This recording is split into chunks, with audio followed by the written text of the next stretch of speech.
Hello, Oilers fans. Yes, Austin here with a video, a mid-August video. Can you believe it? I uploaded a video at the beginning of the month. Now I got one in the middle of the month. Who knows what is in store for this channel when it comes to Oilers and hockey content? Who knows? Maybe I'll have a video up tomorrow, right? Right? We can all hope and pray and dream. I hope your summer has been amazing. I hope everyone is doing well. This video, there isn't anything truly specific that I wanted to talk about other than kind of going over the Connor McDavid speculation. When will he sign? Will he sign? There's a lot of fans that are outside of Edmonton that don't want him to sign for obvious reasons. And that obvious reason being that it would make Edmonton worse. It would be really funny, the memes, and of course, you have Toronto fans who are delusional and think that he's going to leave Edmonton and go play in Toronto. That'll never happen, Leafs fans. I'm telling you right now, it ain't happening. But yeah, we wanted to talk about Connor McDavid. I want to talk about the Oilers' projected lineup, kind of how I foresee what the lineup is going to look like on opening night, although there is a lot of time between now, training camp, and of course, opening night in October. And then I did want to discuss a little bit about the Oilers AHL affiliate, the Bakersfield Condors, kind of what their lineup is going to look like, kind of the depth chart down there, and if the Oilers even have any call-up options as the season progresses. They are a little thin when it comes to right shooting defensemen. They're a little thin when it comes to scoring wingers and winger depth. So let's just kind of take a look at things. Let's take a look at the projected lineup. Let's take a look at how things are going to shake around for the Oilers here in Oil Country. And the summer's almost over, folks. Well, it is August 16th as of the recording of this video. There's a couple weeks left until captain skates, couple weeks until you start getting players arriving into town for the start of training camp. You're going to have the rookie showcase for Edmonton. And then, of course, training camp middle of September. We're less than a month away from actual training camp and exhibition games. So time has been flying. I hope your summer has been amazing. Smash that like button if you like today's video, and subscribe if you're not yet subscribed to the channel. I don't do super clickbaity stuff, so if that's kind of your jam, if you're not into the clickbait stuff and you just want to hear a hockey fan talk hockey and you want to put your own comments down in the comment section below, please feel free to do that. This is a open space for everyone to share their opinions and thoughts and all that good stuff when it comes to the hockey world. So, projected lineup for the Edmonton Oilers. We're going to talk about the projected lineup.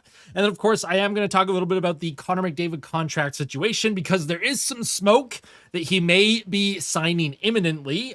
So we'll see where that goes and what that contract is going to look like. But for now, the projected lineup for opening night, this is kind of how I see the lineup, or how I would, optimize this lineup for success. Now, I do have Howard on the top line with McDavid and Hyman. Of course, they did pick up Howard from the Tampa Bay Lightning earlier this summer. Really touted prospect for the Lightning that did not end up signing in Tampa. Came to Edmonton in a trade, and the Oilers, I think they have a really good player here. Will he get top line minutes to start? Probably not, but that's where I'd like to see him. And I even wanted to put Savoy up there too. I think the Oilers should definitely be embracing a bit of a youth movement, right? I think the Oilers, they've put so much attention to veterans over the last few years trying to get over that hump and win a Stanley Cup. Now it's time to embrace some youth. It's time to embrace some younger talent on the team. On that second line, you have Podkolzin, Draisaitl, and Savoy. We've already seen Draisaitl take Podkolzin under his wing. He's like, come here, buddy. Give him a little head scratch, little noogie. Is that what they're called now? I don't know what the kids call things these days. But Draisaitl has taken Podkolzin under his wing, took him under his wing last season. Podkolzin had a lot of time with Draisaitl, and they played very well together. Very positive on-ice impacts if you're into the advanced stats. Now, a lot of fans, they may look at Podkolzin's actual production on the ice and go, hey, maybe he shouldn't play next to Leon Draisaitl.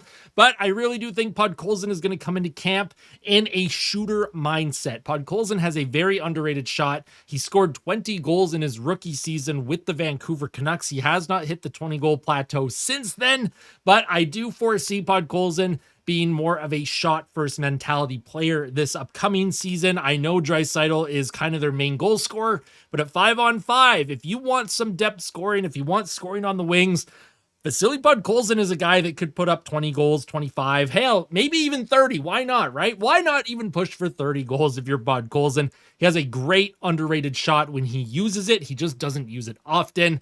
He averages about one shot per game. We need more than that. We need 2, 3 Go be like Ovi, just shoot from literally everywhere. These Russians know how to shoot the puck. Podkolzin is no exception to that. And Matthew Savoy, he only played a few games last season for the Oilers, and I thought he looked great in his time in an Oiler uniform, though it was brief. That was after the Four Nations. They gave Savoy a few starts, and in his first game ever, he assisted on a goal on his first shift, or maybe his second shift. It was his first game. It wasn't his first shift, but Savoy, he got in on the forecheck against, I want to say, Philly. Was Philly that first game back from the Four Nations? I don't even remember, man. It's been so long, my brain does not remember this stuff, but I do know it was right after the Four Nations. Savoy looked really good, and then the Oilers, they were stumbling. This team is known to be slow starters after, all-star breaks, summer breaks. We're going to have an Olympic break this season, so hopefully for the Oilers, because they have some more youth on the team, hopefully they are not slow starting out of the gate once again. This team needs to get off to a good start right away. I know they're probably not too focused on winning a division title, though as a fan, I would really like that. This team's whole goal is just stay healthy and then when the playoffs start, just go on your run. This is not going to be a very physical team in the regular season either. They are going to continue to embrace that puck possession style game that they played all of last season. But once the playoffs start, you're going to have guys that bang bodies, especially a guy like Zach Hyman. So for Savoy, his job is going to be playmaking, getting in on the forecheck, utilizing his speed, and then, of course, helping chip in with some offense. I think Savoy and Draisaitl, those are two pass-first type players. Podkolzin, he can be the trigger man on that line. Now, when we talk about the third line, Trent Frederic, Ryan Nugent-Hopkins, and Andrew Mangiapane. Now, realistically, Mangiapane, he likely is up in the second or first line, right? I think Mangiapane is going to be brought in. He's going to be given that opportunity next to either McDavid or Draisaitl as a trigger man as well. This is also someone that's being brought in to play on the penalty kill and special teams for the Oilers. And Mangiapane's on-ice impacts defensively are solid. Now, he does have an offensive touch to him. He does have some scoring touch. And for a guy like that, if he ends up playing on the third line, Nugent-Hopkins, also well-suited to a third-line role at this point in his career. He played next to McDavid a lot last season, but I found Nugent-Hopkins was at his best when he was separated from Connor McDavid. And if you want to have your three-headed monster of centerman down the middle, McDavid, Draisaitl, Nugent-Hopkins, I think this is a great line. Trent Frederic can round them out. Frederic can also play center if he has to. Frederic is one of those versatile wingers that can also put the puck in the net. Look for him to score 15 to 20 goals this season. As long as he stays healthy, his play style, power forward, he gets into a lot of fights, he hits a lot, penalty kills. So for Trent Frederic, the main thing is, can he stay healthy long enough to produce efficiently for Edmonton? I think a third line of Frederic, Nugent, Mangiapane, if you need them to go out and score a goal, they can do that. If you need them to shut down the other team's top players, I also think they can do that. So that third line could be very versatile for Edmonton, depending how you want to work around it. But Nugent, Frederic, those are your two main third line pieces. And then if you want to have Kappen in there, or if you want to have Savoy there, or whoever you want to have as that other winger option on the third line, I think that's a great shutdown or scoring line for Edmonton. Fourth line, Janmark, Henrique, and Kapanen. That is, once again, it's more of a defensive line, but there are players who have some offensive ability. Adam Henrique, at this point in his career, I'm not expecting much from him. I'm expecting maybe 10 goals if we're lucky, and 25 points. That's where he is now. He is at the tail end of a very solid career. He probably is really itching for a Stanley Cup right now. I think the team was trying to move him, but he does have a no-move clause. So for Adam Henrique, fourth line center role, I think that's perfect for him. He can play 8 to 11, 12 minutes. He's basically in the Derek Ryan role now, right? Where Derek Ryan, at the end of his career, he was playing in and out of the lineup on the fourth line. He's not going to get a ton of minutes, but next to Janmark and Kapanen, two speedsters who can get in on the forecheck, that could be a pretty good line. And then for extra depth, you have Curtis Lazar. Again, Lazar and Henrique, I think, are going to be in and out of the lineup regularly on that fourth line in the center position. Tomasek, no idea where he fits in this lineup, so I have him on the outside looking in, see if he can come into training camp and have a good look with a few other forwards and see if they can, start building some chemistry. Now, defensively for Edmonton, they are still very solid. They have Ekholm and Bouchard on that top pair. As long as Ekholm comes in healthy, I do think we have one more really good year left with Ekholm. Yes, he's getting older. I think he's 36 now, maybe 37. I don't remember how old Ekholm is. I'm going to quickly look it up because I don't want to, offend the Ekholm supporters, or on the off chance that Matthias Ekholm is watching this video, be like, yeah, Ekholm's 37. In reality, maybe he's like 35. So I'm going to quickly take a look at Ekholm here. He is 35 years old, not 37. Matthias Ekholm, if you're watching, I do apologize, my friend. You are obviously not that old. I am turning 32 soon, so I'm very close in age to you. Now, we are obviously very young, but in hockey terms and in terms of professional athletes, 35 and up is kind of that point where you really start to see like huge drop-offs in production. There are some outliers. We have seen those outliers in the past. Look at Corey Perry this past season, for example. But for Matthias Ekholm, I think the Oilers will get one more truly solid number one pairing D-man role out of him before his play really starts to decline. And, if he had been 100% in the playoffs, would the Oilers have won the Stanley Cup this year? It's tough to say, right? Same with Hyman. You can look at the ifs, the ands, the buts. It doesn't matter. They didn't get the job done. Ekholm and Bouchard, that is the top pair for Edmonton. They are out there producing offense. They are out there shutting down other teams' top players. And they are going to be the two players that Edmonton relies on the most. But they do have extra help now with Jake Wallman on that second pair with Darnell Nurse. Although you may see Emberson or Kulak step into that second pair role. Emberson, really curious to see where he's going to fit in terms of his utilization. He played a ton of minutes and a ton of role for probably the first 70% of the season for Edmonton. But after they picked up Wallman, Emberson's ice time really dropped, and then he was on the outside looking in on most nights heading into the playoffs. So for Ty Emberson, he's still very young. They have him locked up for a couple more seasons at a very decent cost here. Ty Emberson, his whole job is he going to take that step forward? Can he handle, tougher minutes, tougher matchup minutes?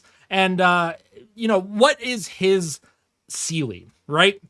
What is Ty Emberson's ceiling? Because he's not going to be an offensive guy. That's not who he is. He is an old school shutdown defenseman. He's great with his stick, great at gap control. He's good on his feet, but he's not amazing at producing offense. He's not going to be one of those guys that is just really flashy, right? Ty Emberson is a player that I think a lot of fans like.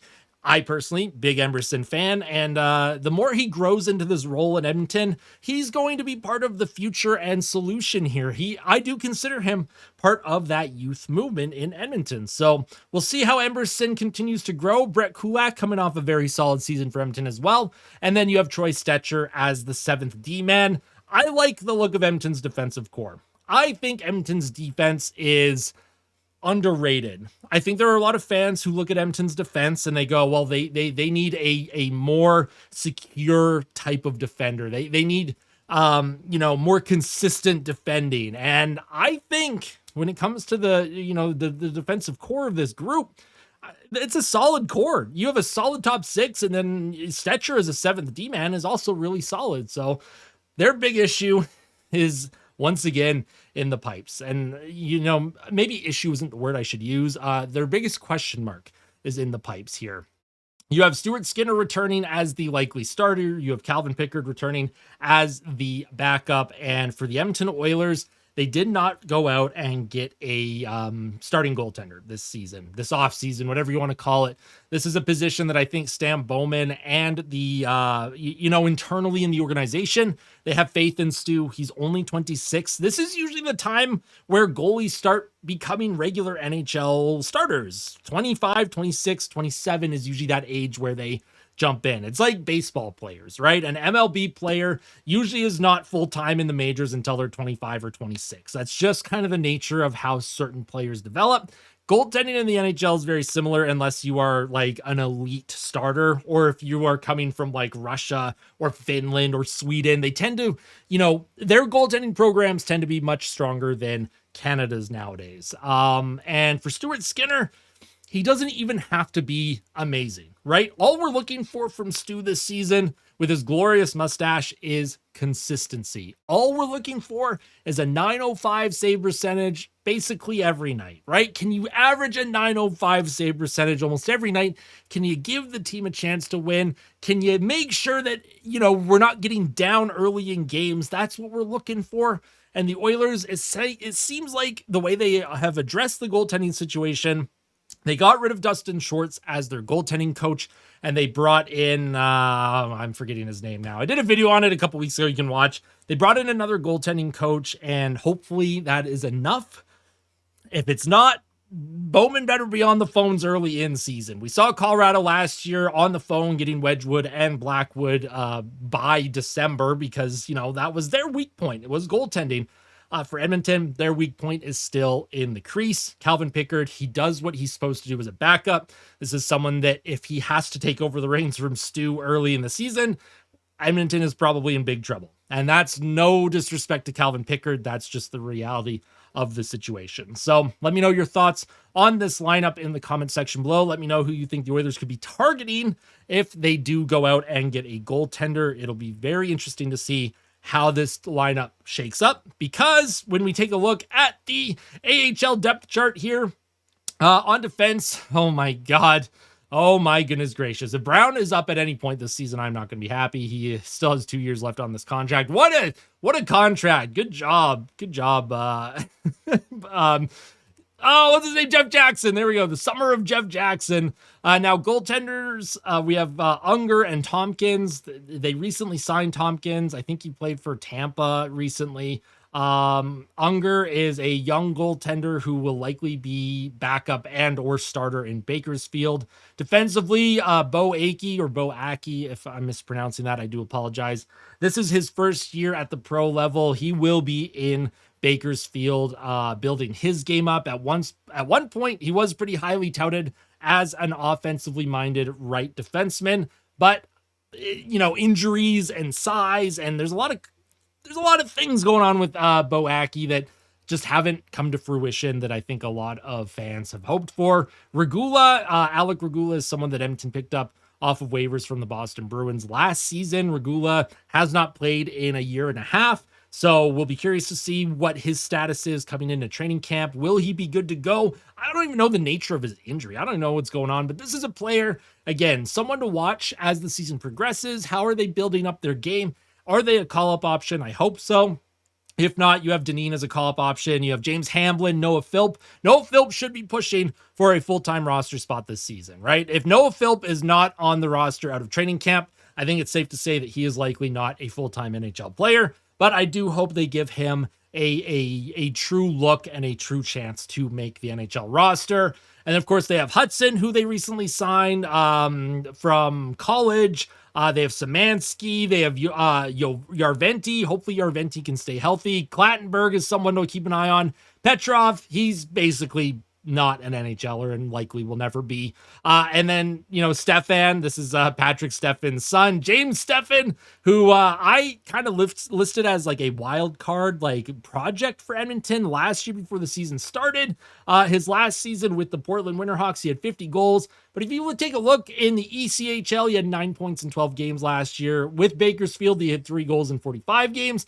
Is this a player that will develop into anything? Probably not, but I do like the idea of this long-term project for Stefan, and it would be pretty cool for the Stefan legacy to, get over the fact that Patrick Stefan missed that empty netter back in 2007 against Edmonton when his dad was playing for Dallas, where Patrick Stefan is, you know what I'm saying, right? The Stefan legacy in Edmonton is Patrick Stefan missed the empty netter, Hemsky goes down, scores, ties the game up.